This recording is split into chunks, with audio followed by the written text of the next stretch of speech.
C'est par parler d'un nom qui fait polémique depuis une semaine, celui d'Éric Zemmour, que vous connaissez bien ici sur RTL.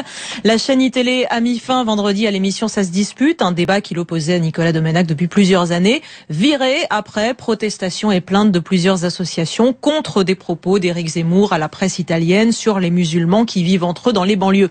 Alors c'est pas rien de renvoyer un journaliste dans une telle atmosphère. Est-ce que iTélé a mis à mal la liberté d'expression en le faisant, Rokhaya Diallo? Alors, la liberté d'expression n'inclut pas le droit d'avoir une chronique ou de participer à un débat hebdomadaire à iTélé.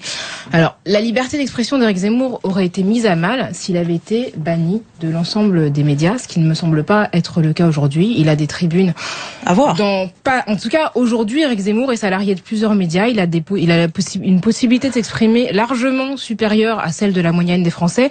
Et je ne crois pas, il a un éditeur, il a un livre qui se vend très bien. Je crois qu'il est très très facile d'accéder aujourd'hui à la pensée et à la parole d'Éric Zemmour. Il appartient à chaque média. Mais est-ce qu'il faut le faire taire ou contrer ses idées? Moi, je pense qu'il faut que ça s'inscrive dans un débat. C'est-à-dire que moi, sa présence sur iTélé m'interrogeait beaucoup moins que sa présence sur RTL, où effectivement, il peut asséner des contre-vérités sans avoir nécessairement en face un contradicteur. Et je trouve que la parole, de toute façon, ce genre de parole affirmative où des personnes peuvent affirmer des idées qui sont parfois extrêmement problématiques sans contradiction, interroge davantage. Et après, il appartient à iTélé de considérer que ces idées peuvent faire du tort à l'image de la chaîne, parce que c'est quand même une entreprise privée qui aussi gère son antenne en fonction de critères également commerciaux. Lévy, êtes-vous d'accord? Non, je ne suis pas d'accord. Je suis étonnée. D'ailleurs, je m'attendais plutôt à ce que Rokhaya Diallo soit d'accord avec moi, pour le coup. Non, je suis pas d'accord. Nous, ça arrive.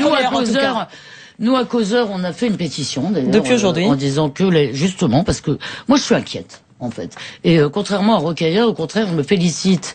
Je dois dire que je me sentirais vraiment embêtée si RTL avait eu la même réaction. Moi, je suis très inquiète.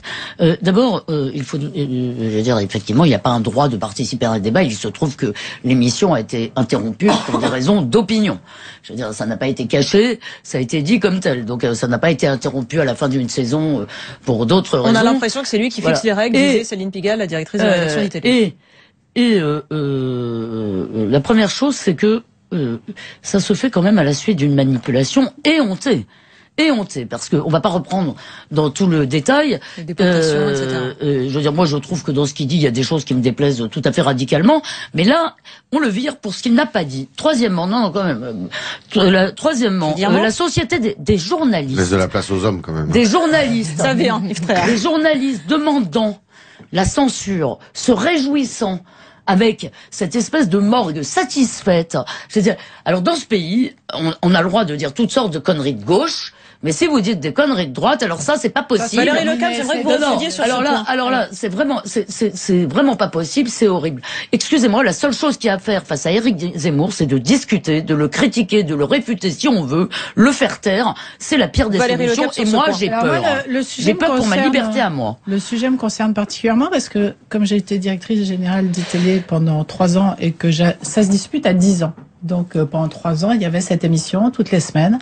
Et dans ce que vous avez dit tout à l'heure, vous avez dit ça fait quelques semaines qu'il crée la polémique. Non, parce que il y avait déjà le sujet Éric Zemmour. Évidemment, mais cette semaine-là sur le verbe, déportar, etc. c'est maintenant. Donc je pense qu'il faut dépassionnaliser un petit peu les choses. Et moi, j'ai déjeuné aujourd'hui avec une ancienne d'ITélé. Dépassionnée. Et je lui dis, je comprends pas pourquoi ils l'ont viré, parce que on était ensemble à iTélé. Et je lui dis, mais c'était déjà comme ça et machin. Et sa réponse m'a intéressée, je vous la lire. Elle a dit oui, mais le positionnement d'Éric Zemmour a toujours été d'être un cran plus loin que les autres. Il a toujours fait comme ça c'est une sorte de marketing assez intellectuel et intelligent, mais il a fait comme ça. Et pourquoi est-ce qu'on peut pas prêter des convictions à quelqu'un? Parce que on était ensemble à Sciences Po, on se connaît depuis la nuit des temps. Alors ça c'est un argument vraiment. Depuis qu'on a 20 ans, il n'était pas comme ça. Il a considérablement évolué. Je suis navrée, moi je crois qu'Éric a des convictions. L'explication de son évolution, c'est d'aller un cran plus loin. Et donc la réponse qu'elle m'a faite a fini par me convaincre, qui est oui, il peut participer à tous les débats partout, comme nous aujourd'hui, parce qu'on est invité chez vous. Mais salarier quelqu'un avec qui on devient en désaccord profond parce que tout le monde glacez le sang, on est en URSS. Si les auditeurs allaient contre vous, Florence Cohen, tous les jours, je pense que ça serait compliqué pour vous. J'en ai bien peur. Parce que le sujet, c'est celui-là. Mais c'est grave. Pour être très simple, moi je crois qu'il faut quitter complètement le côté personnelle de l'affaire. Personnellement, moi, je suis contre toute censure, quelle qu'elle soit. Dieudonné, qui que ce soit, que ça soit d'extrême gauche, d'extrême droite. D'ailleurs, je voudrais dire au passage que c'est pas vrai que la parole d'extrême droite ou de la parole de droite. C'est par parler d'un nom qui fait polémique depuis une semaine, celui d'Éric Zemmour, que vous connaissez bien ici sur RTL. La chaîne iTélé a mis fin vendredi à l'émission Ça se dispute, un débat qui l'opposait à Nicolas Domenach depuis plusieurs années, viré après protestation et plainte de plusieurs associations contre des propos d'Éric Zemmour à la presse italienne sur les musulmans qui vivent entre eux dans les banlieues. Alors c'est pas rien de renvoyer un journaliste dans une telle atmosphère. Est-ce que iTélé a mis à mal la liberté d'expression en le faisant, Rokhaya Diallo? Alors, la liberté d'expression n'inclut pas le droit d'avoir une chronique ou de participer à un débat hebdomadaire à iTélé. Alors, la liberté d'expression d'Éric Zemmour aurait été mise à mal s'il avait été banni de l'ensemble des médias, ce qui ne me semble pas être le cas aujourd'hui. Il a des tribunes à voir. En tout cas, aujourd'hui, Éric Zemmour est salarié de plusieurs médias. Il a une possibilité de s'exprimer largement supérieure à celle de la moyenne des Français. Et je ne crois pas, il a un éditeur, il a un livre qui se vend très bien. Je crois qu'il est très très facile d'accéder aujourd'hui à la pensée et à la parole d'Éric Zemmour. Il appartient à chaque média. Mais est-ce qu'il faut le faire taire ou contrer ses idées?